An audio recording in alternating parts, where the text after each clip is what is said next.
Okay, this is Church from Church's Intake. Let's get into it. So I want to talk about ways and people being unequally yoked. There's more ways than one that you can be unequally yoked, like believers being unequally yoked with non-believers, um, and like preventing things from happening. Like marriage is a great thing. But if you're not yoked, if you guys are unequally yoked, and one of you guys believe in Christ and one of you guys have another God, like you believe in Buddha or you follow the Quran or you believe in these other deities like Krishna or stuff like that, um, some of these things aren't going to work out. Like when it comes down to it, like if you're a true believer and you marry someone that's like in another religion or something like that, don't believe in Christ like you do, you really are setting yourself up for tribulations and trials that you're going to have to face possibly daily, warring that you don't even know about that you'll probably have to face. And there's ways of preventing these things before you do get married to someone. Like you really have to start thinking about it, about like you can't just marry someone just because they're beautiful, or you can't just marry someone just because of they have money, or because of comfort. You're lonely and it just makes it work. Because if you guys basically, if both of you guys came in together, not believers or whatever, and then you guys change, that's one thing, you know what I'm saying? But if you guys is like someone is truly strong on God, but they do things, they sin or whatever, but eventually they want to come back to God, and then they marry someone that's like an atheist or something like that, it's not going to really work. Like y'all going to get married and y'all just going to have turmoil, and somebody's going to subdue the one side or the other. Someone's going to please one or the other, and it could be good or bad. But you're putting yourself in jeopardy by it's like a Russian roulette. You're putting yourself in jeopardy by doing this, because if you are a believer and they're a non-believer and you're trying to turn a non-believer to believing, and you already got married to that person, obviously if you follow the ways of the Lord, you can't just divorce like that. Like God anoints these marriages.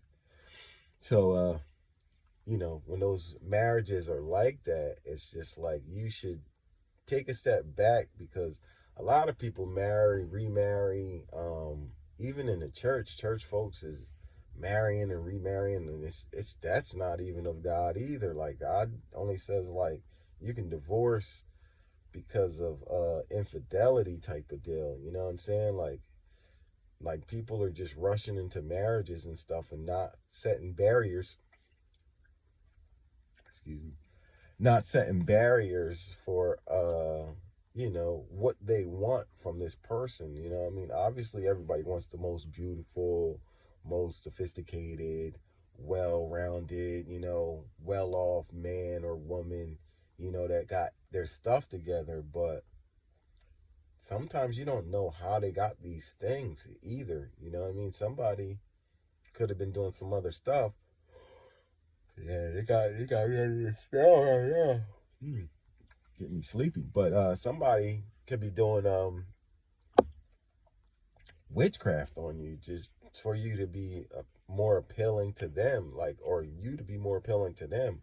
Like they can have you under spells and stuff, and by you being involved with an unbeliever, like they're not going to tell you, you know what I'm saying, what's going on, or they can manipulate you in such a way. That's why you should always bring everything to God.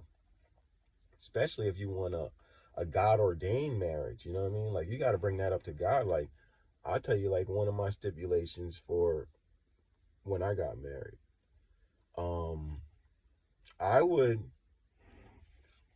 I was willing to marry whoever, only if they switched over to my religion type of deal, like my belief system, not my religion, because I'm not religious.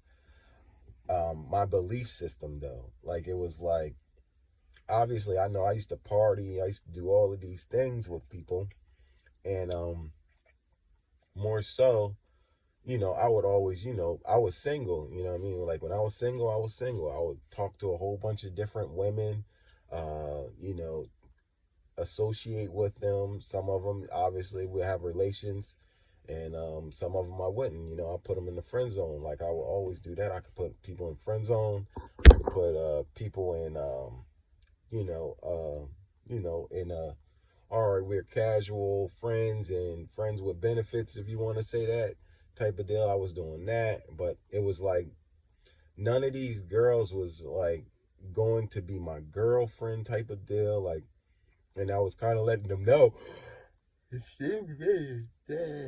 God, get me sleepy. Trying to let them know, like, like, yeah, we can have fun and everything, but we not really the same. And I wasn't even taking it to like the extent of what it is kind of like today. Like it's really more how you say, prevalent than it is ever been before, because you got to really be serious about this stuff, because we are actually in the end times, so things are definitely escalated way more than what it used to be. And I came up in the olden day, so it was like a little bit like, yeah, it was frowned upon, but it's not to the extent of it is now. But I did always have the boundary of like, I wouldn't marry a woman if she wasn't saved. Like if we weren't going to get saved together under my belief system, faith system, then I was never going to marry, and I would just be a single man for forever. And every woman that wanted to be in my life, there was girls that I might even indulge, fornicated with them or whatever. You know what I mean? Like, being in a relation, having relations with them. But I was always upfront. Like, a lot of girls was like, yo, you cool dude, like I want to be more than just friends or whatever, friends with benefits or whatever.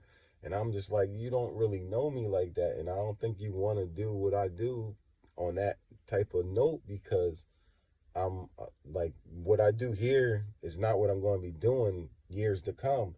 And people be like, what do you mean by that? And I would always tell them, like, trust me, I'm a different type of person. Like, you might have fun with me now, but you're not going to want to have fun with me later. Like, you're going to call me a boring, old, whatever type of man or whatever. Like, you ain't signed up for this. And it's like, I would always let them know, like, you ain't signed up for this, and you don't really want to be signed up for this. I'm trying to keep them like, listen, you can't follow my belief system for me. You got to do it for your own free will.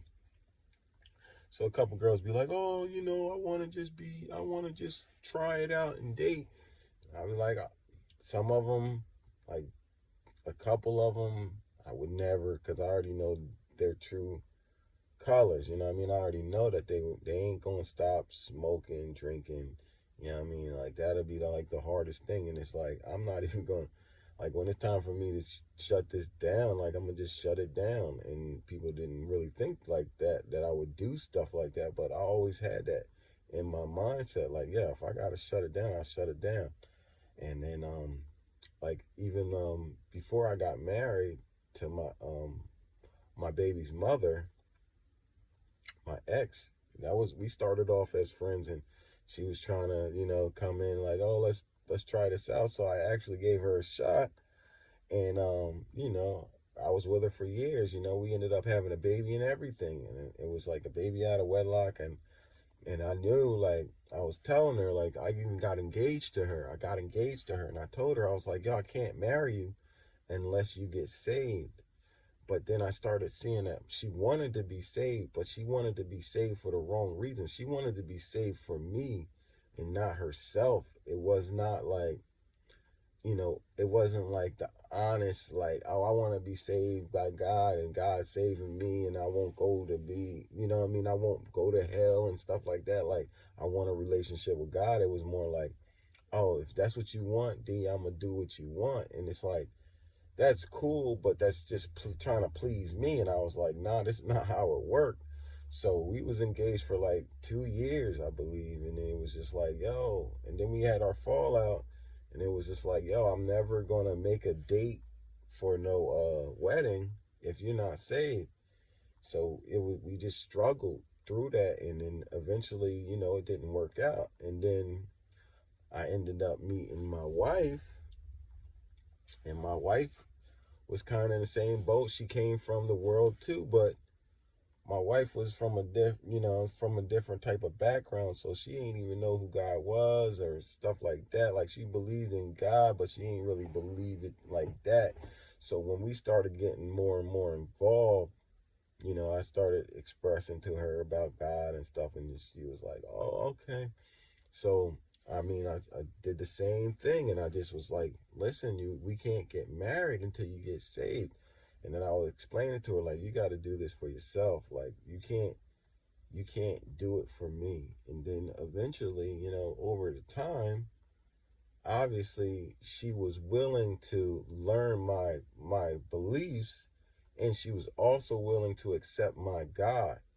And it was just like, that's one that you would, that's a diamond in the rough right there. Someone coming from a background that don't even know God, that's willing to learn God, to say like, yeah, I'm gonna see what's up with God, and yeah, if it lines up with me, if I like it, then I'm gonna do it. And then eventually she learned to get a relationship with God. She started tarrying and stuff, and then she started drawing closer, and she seen the difference in herself, like getting more peaceful in herself and everything else. And she got filled with the Holy Ghost on her own, because of, she wanted more from God. And then she would start asking me questions like, like, what's going on, like, how is this, and asking me about stories in the Bible. So I started to see the manifestation that God was taking place in her life, and she seen it. So then I was willing to just show her like, yeah, I got ultimate love in you. Like, yo, I'm willing to invest in you and everything. Here's my proposal, and let's go get this date started. You know what I mean? And then we both was saved when we got married and everything. And it was just like, I would rather do that, get saved and be married, maybe fall down a little short, you can call it what you want, backsliding or whatever. But I knew when we had our union was under God in the right way. Like, we were both saved when we got married. And that was the whole purpose of it, because that was the boundary I had set for myself. And a lot of people out here right now, like, they're going to be going through it with their families, because a lot of these people, if they trying to turn their way to God, and then one or the other is not trying to do that, you're going to have a lot of turmoil. And God's going to really be like, yo, listen, man, I'm going to need you to, that Matthew right there, like, I'm going to need you to follow me. And if they don't want to follow me, then you're going to have to leave them. And people ain't gonna like that. And it's going to be hard for some people to want to do that.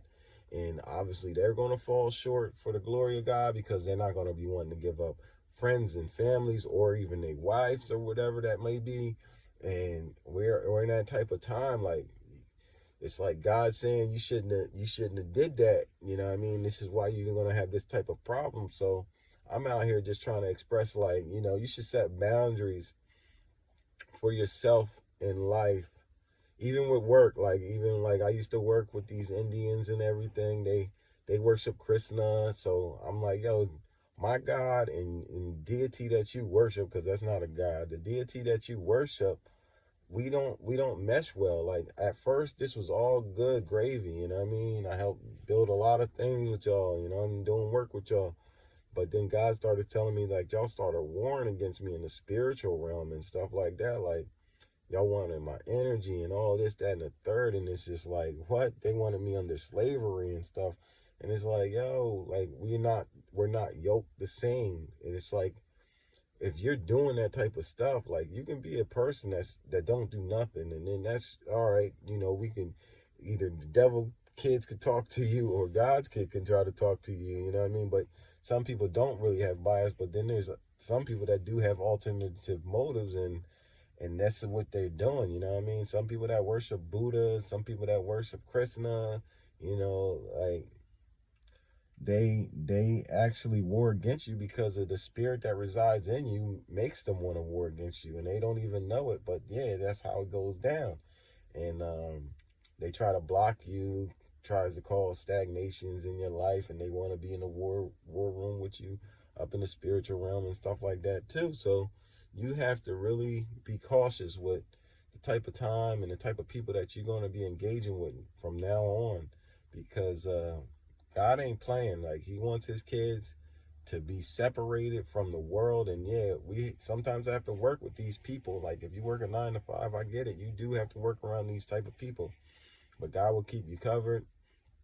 And if you own your own business, God starts showing you, like, yo, what type of companies to work in, or work and do work for, and what type of companies not to do work for. And if you're a real believer and you trust that God's going to give you everything good and nothing bad, then you have to start listening and going with his will on things, and knowing that certain people do different things. You can see it with your own eyes. Like, if you see a Buddha doll with all of them incense, and they burning incense, or a Krishna shrine, and you see them burning incense and stuff like that, that's, what I mean, and you're a child of God, like, that's not, you don't indulge in that type of stuff. Like, it's warfare with this thing, and people got to start to get the gist of that.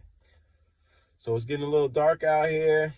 I'm going to leave that right there. Try to be more yoked with the people that you deal with, and definitely in your relationship.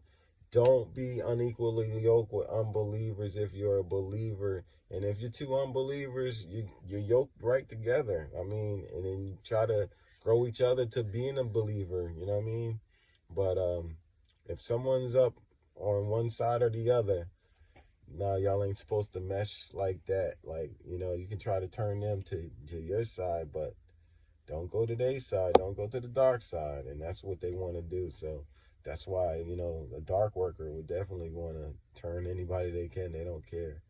But being a believer or a child of God, you got to move a little different, and you can help yourself and prevent yourself from, marital problems.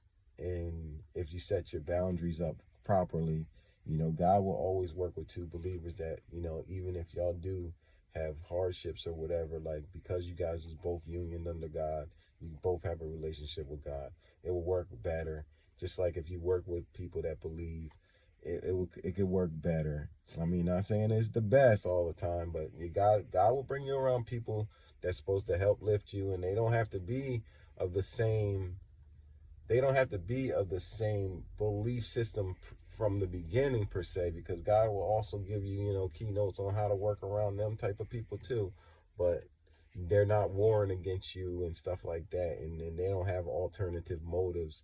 And God knows that, because God's in every room, and he always goes ahead of you before you even get there. He clears the way. So I'm gonna let that rest right there. This is Church from Church's Intake. Subscribe.